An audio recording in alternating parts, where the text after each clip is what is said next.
ছোটু, ওঠ, অফিস যেতে হবে।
আওয়াজ ধরছুন আর ভালো লাগে না।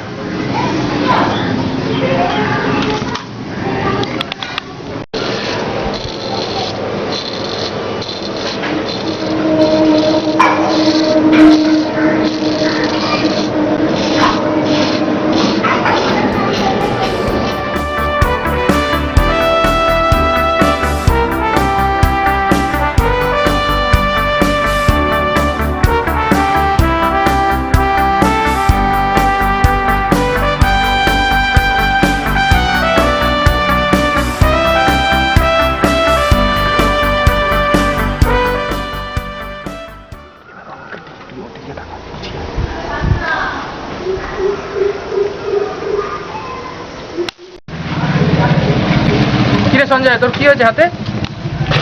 আর বলো না, রবিদা বাইক নিয়ে ধাক্কা মেরে দিয়েছে। কি যে বলিস, রবি এরকম করতেই পারে না। তুই চোখের ডাক্তার দেখা।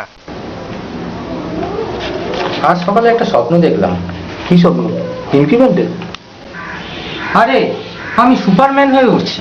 তুই আর সুপারম্যান? কোথায় সিক্স প্যাক আর কোথায় মোটা প্যাক? দেখ বাপু, এককালে খুব ছিল, এখন আদার ব্যাপারই, তাই আর জাহাজের খবর না রাখলেও চলবে। স্যার, স্যার কি চাই? স্যার টাকাটা তুলতে। কিন্তু সেটা তো দুপুর 2টো পর্যন্ত ছিল, এখন তো 3টে বাজে। পরশু আসুন। স্যার পায়ে পড়ি, দয়া করে দিন। হবে না, আপনি আসতে পারেন। একটু দয়া করুন স্যার, এই ব্যাংকের অনেক দিনে গ্রাহক আমি। তা এতদিন ধরে আছেন, জানেন না দুপুর 2টো পর্যন্ত টাকা দেওয়া হয়? জানি তো, কি করব বলুন। গতকাল রাত্রে বাড়া ছেলেরা বাড়িতে চাঁদার জন্য। চাঁদা এই সময়? শ্মশানকালী পুজোর জন্য 4000 টাকা। তা সেটার সঙ্গে এটার কি সম্পর্ক? চাঁদা না দেওয়ার জন্য ওরা আমার ছেলেটাকে খুব মারলো। আমাদের কিছু করার নেই। আরে মশাই, টাকা নিয়ে কি স্বর্গে যাবেন? 4000 টাকা তো চেয়েছিল মাত্র, দিয়ে দিলেই তো পারতেন। এখন আসুন তো, আমাদের অনেক কাজ আছে।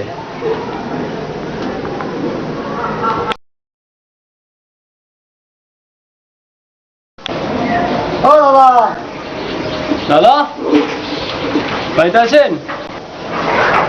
কি হলো, ডাক না, পেটটা মার একবার। ও দাদা, ও দাদা। ও তো অফিস গেছে। জানি তো, তুই ইয়ার কি মারলাম। নিন এবার 4,000 টাকা ছাড়ুন তো, আমাদের আরো অনেক বাড়িতে যেতে হবে। কেন, কি কারণে চাঁদাটা? শ্মশানকালী পুজো হবে, ভোগ হবে, গান হবে, নাচ হবে, তার জন্য তো মাল লাগবে, ছাড়ুন সেটা। এত টাকা তো দিতে পারবো না। আপনার স্বামী আর ছেলে তো বাইরে বেরোয়, পরে বুঝে নেবো, ঠিক আছে? হ্যাঁ, বিলটা দাদা। এই বোঝাটা কিন্তু ভালো হবে না।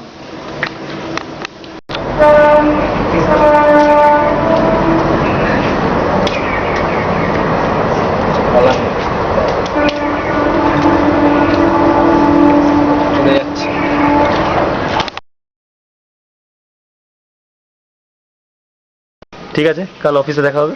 ওকে, বাই।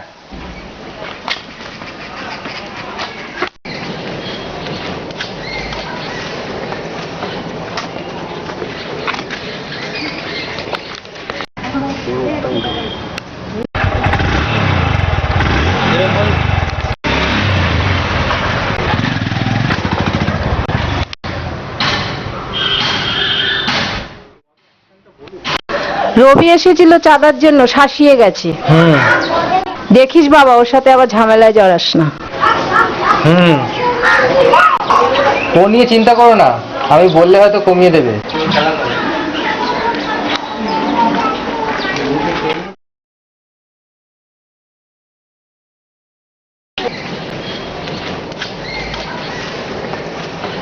বাবা!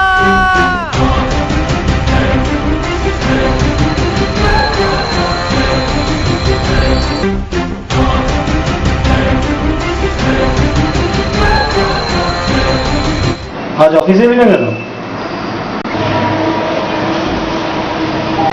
জ্যোতির, আমার খুব বিপদ রে। বিপদ? গার্লফ্রেন্ড হামিদ হয়নি বুঝি? না রে, সেই ভাগ্য কোথায়। তবে কদিন ধরে রবি চাঁদার জন্য উত্তপ্ত করছিল, এমনকি হুমকিও দিচ্ছিল। কিন্তু আজ সকালে ভরা বাজারে আমার বাবাকে ওরা পেটালো, কিন্তু বাবার অবস্থা ভালো নয়। কিন্তু আমি কি করতে পারি? অল্প সময় এতগুলো ঘটনা ঘটে যাওয়ায় মাথাটা আমার কাজ করছে না। মালকা নাপটা চাঙ্গা হবে। না থাক, কিন্তু কি করতে হবে যদি বলে দিস ভালো হয়। কি আর, প্রথমে পুলিশ, তারপরে উকিল। তোর তো পার্টির ওপর মহলে জানাশোনা আছে, সেখান থেকে ওদের শাসিয়ে দিতে পারবি না? ক্ষমতা তখনই ব্যবহার করা উচিত যখন কিছু পাওয়ার আশা থাকে। তোকে সাহায্য করে আমি কি পাবো? মানেটা ঠিক বুঝলাম না। দেখো দেখো, মুখটা করেছে দেখো, যেন ভাজা মাছ উল্টে খেতে পারে না। মানে আর কিছুই নয়, মাল্লু ছাড়তে হবে।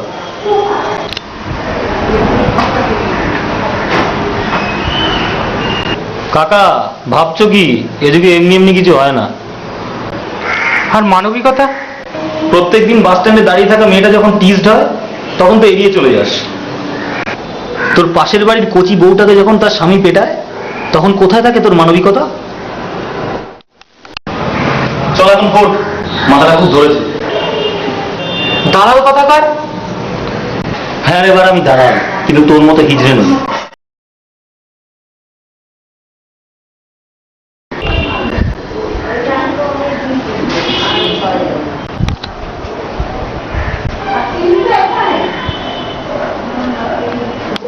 বড়বাবু আপনাদের ডাকছেন, চলুন। স্যার, কি চাই? আগে গতকাল আমার বাবাকে গুন্ডারা মেরেছেন, তো আমি কি করবো? আপনি ওদের কোর্টে তুলবেন, শাস্তি দেবেন। এই ছোড়া, তোর কাছ থেকে শিখতে হবে নাকি যে আমি কি করবো কি না করবো? বেশি পায়না করবি তো কেটে খাল্লাস করে দেবো, বুঝলি তো? ভদ্রভাবে কথা বলুন। শ্মশানকালী পুজোর জন্য তো 4,000 টাকা চেয়েছিল। টাকাটা নিয়ে কি শ্মশানেই আমি নাকি? টাকাটা তো দিয়ে দিলেই পারতি, ঝামেলা মিটিয়ে যেত। আর যদি না দিই, খাবি কেলানি, আমাদের কিচ্ছু করার নেই। চল এখন ফোরতো, অনেক কাজ আছে। আর শোন, যাওয়ার আগে 4 বোতল কোল্ড ড্রিঙ্কস দিয়ে যাবি, ভিজিয়ে গলাটা ভিজে গেল। তোমরা এটাকে নিয়ে যাও।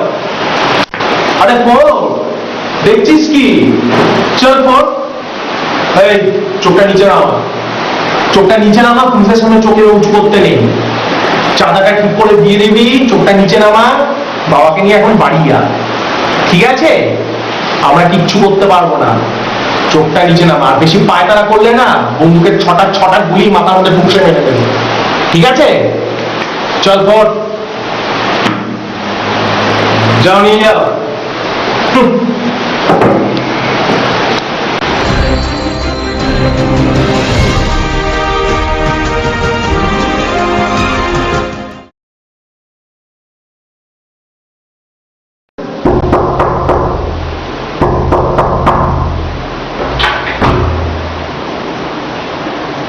আর কি উকিল স্যার আছেন? গতকাল ওনার সঙ্গে আমার কেসের ব্যাপারে ফোনে কথা হয়েছিল, তা উনি আজকে আমাকে আসতে বলেছেন।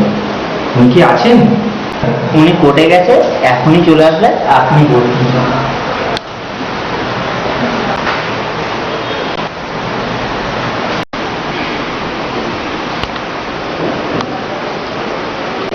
হ্যাঁ, টিভিতে তর্কবাজার নতুন দেখলে জানাবে। Hello sir. পাবলিসিটির জন্য। হ্যাঁ, বুঝতেই তো পারছেন, নাহলে মক্কেল আসবে কি করে? হ্যাঁ, কালকের পার্টিতে যাবো। ওকে, সেই আছে। হ্যাঁ, আপনি, আপনার কেসটা গতকাল শুনলাম, কিছু করার নেই বুঝলেন। মানে ফালতু 4,000 টাকার জন্য কেস করে কোনো লাভ নেই। তাছাড়া এই মামলার তো কোনো সাক্ষীও নেই, আর ওরা এমনিই ছাড়া পাবে। তারপর তো বুঝতেই পাচ্ছেন। তাহলে কি এই মামলাটা আপনি নেবেন না? না, নিতে পারছি না।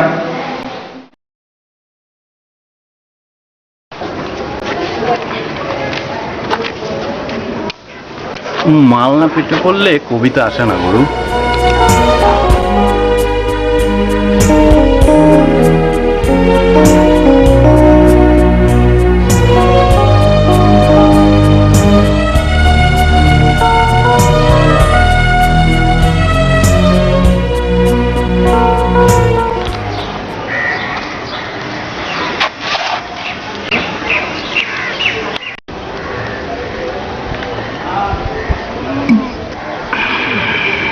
তা গুরু, তুমি এখানে?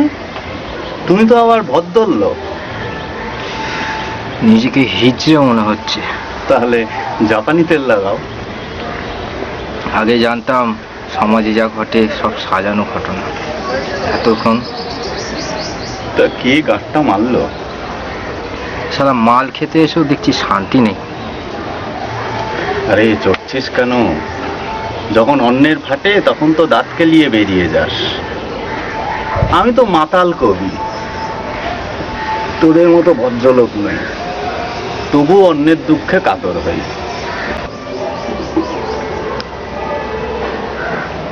রাস্তায় এত লোক ছিল, এমনকি পুলিশ, এমনকি উকিল, না কেউ পাশে দাঁড়াবো না। কেন? তুই কি খোড়া যে দাঁড়াবে? আর কারা দাঁড়াবে? যারা পিঙ্কির উলঙ্গ শরীর দেখতে ভিড় জমায়, যাদের জীবনের লক্ষ্য তাবেদারি করা, তারা দাঁড়াবে।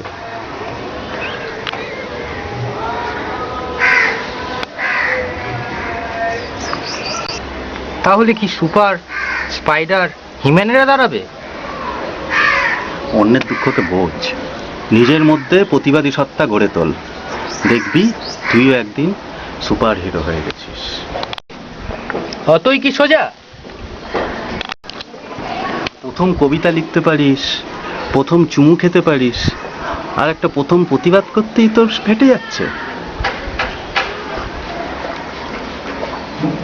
ধুর শালা, তোর সাথে হেজিয়ে নেশাটা ইসলাম হয়ে গেল।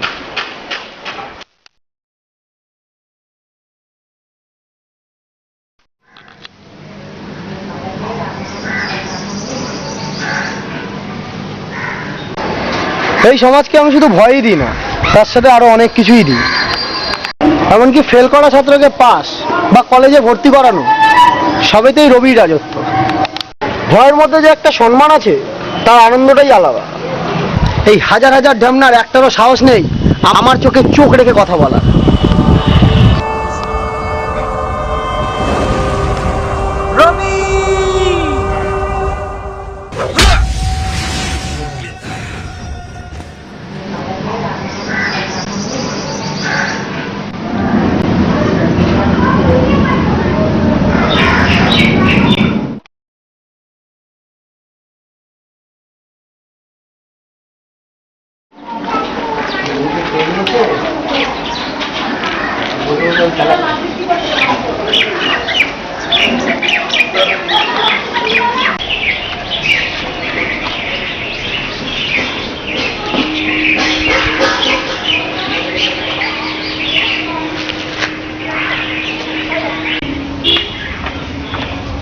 ডালিং যাবে? অসভ্য কথাটা। শোনো, জানো আমি কে? আমি রবি সাকরের। ছাড়ো আমাকে।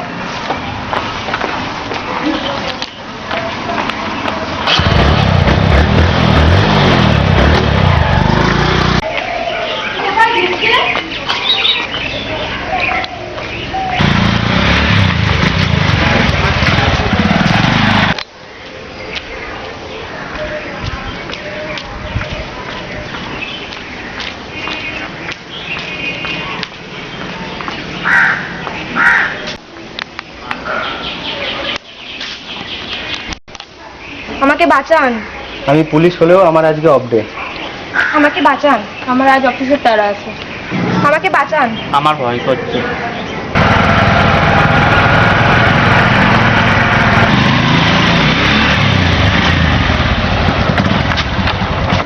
এবার তোমায় কে বাঁচাবে জানতে পারি?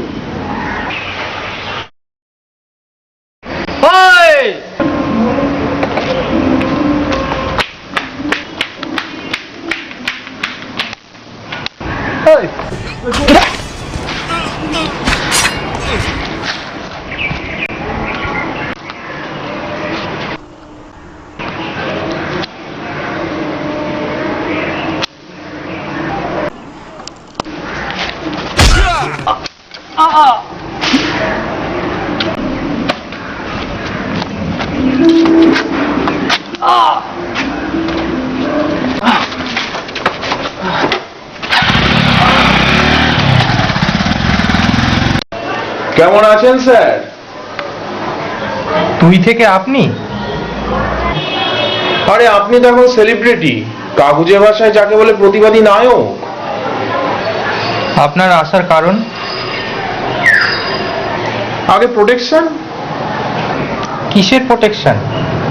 নাকি আমাকে হ্যারাস করার নতুন কোনো ফন্ডি?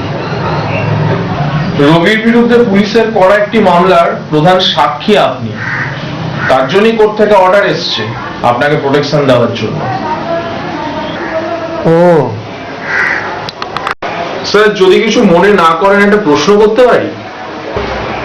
কি করে পারলেন আপনি? সেই দিন তো লাশও হয়ে যেতে পারতেন। এতদিন জ্যান্ত লাশ হয়েছিলাম, কিন্তু মানুষ হওয়ার তাড়নাটাই।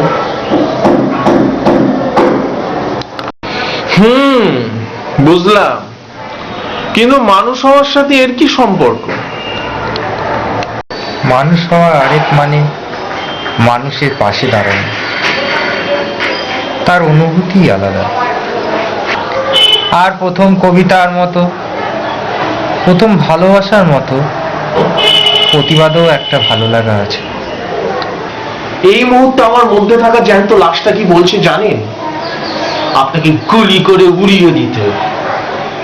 কিন্তু আমার মধ্যে থাকা সেই প্রতিবাদী সত্তাটা বলছে নিজের মানসিকতা থেকে অন্য পথে হেঁটে দুপা পিছিয়ে আপনাকে স্যালুট করতে, শ্রদ্ধা জানাতে।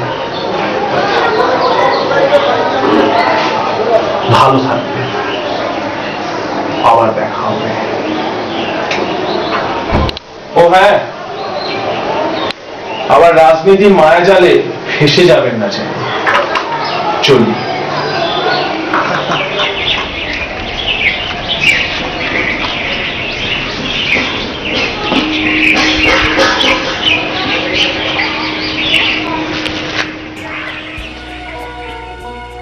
তবু আবারও আমি পথে নামব। আবারও আমি দাঁড়াবো আর্তের পাশে, অত্যাচারীর চোখে চোখ রেখে আমি লড়বো, তাতে প্রাণ গেলেও থাকবে না কোনো শোক, হবে না যন্ত্রণা। এই জীবন আমি দিয়ে যাব মানুষের জন্য, মানবিকতার জন্য। হেরে গেলেও হতাশ হব না, কারণ আমার মৃত চিতার থেকে জন্ম নেবে আরও হাজারো প্রতিবাদী। প্রতিবাদীর মৃত্যু হতে পারে, প্রতিবাদের নয়।